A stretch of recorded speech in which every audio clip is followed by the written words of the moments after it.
Bienvenue sur l'Observateur automobile.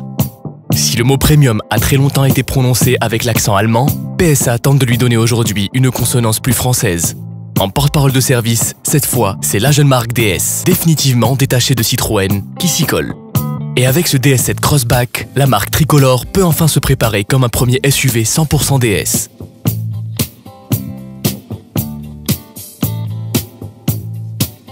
En suivant les statistiques de vente, vous aurez certainement compris que la marque DS indépendante a plutôt pris un faux départ. Il ne faut pas chercher bien loin la raison de ces résultats, car la jeune marque premium devait jusqu'ici se contenter de Citroën un peu plus pimpé.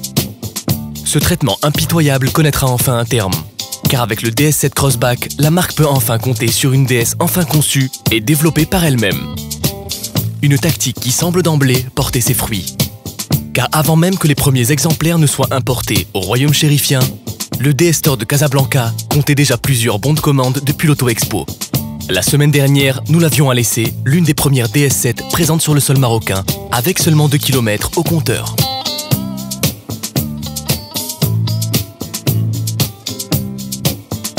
Ce SUV 100% DS repose sur les fondamentaux techniques associés à la plateforme EMP2, celle de son équipière au sein du groupe PSA, la Peugeot 3008.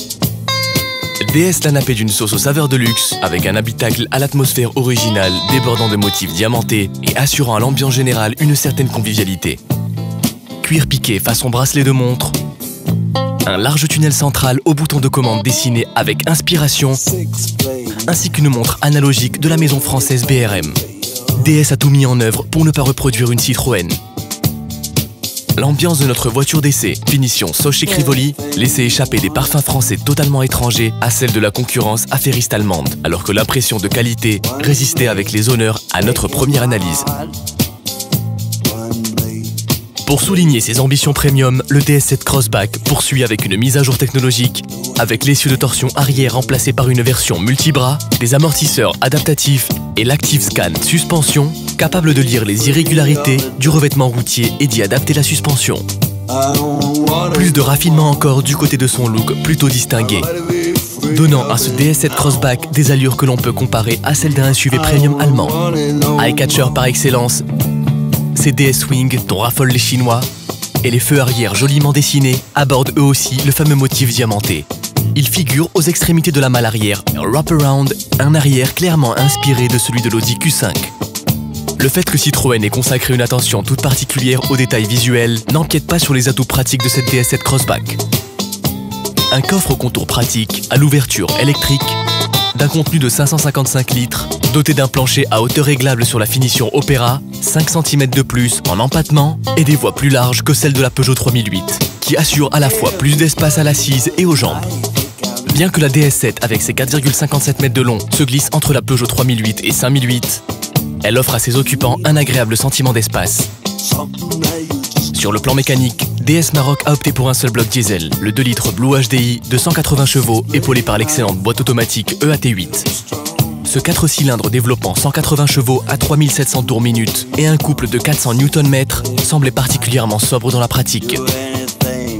Au cours de nos 3 jours d'essai, mélangeant des circuits urbains et autoroutiers, l'ordinateur de bord n'affichait pas plus de 6,6 litres au 100 km.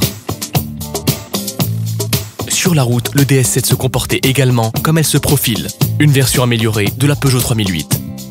L'ajout de l'essieu multibras ne passe pas à côté de sa mission. Le DS7 Crossback balaye sous le plancher les inégalités de la route, comme se doit de le faire une vraie DS.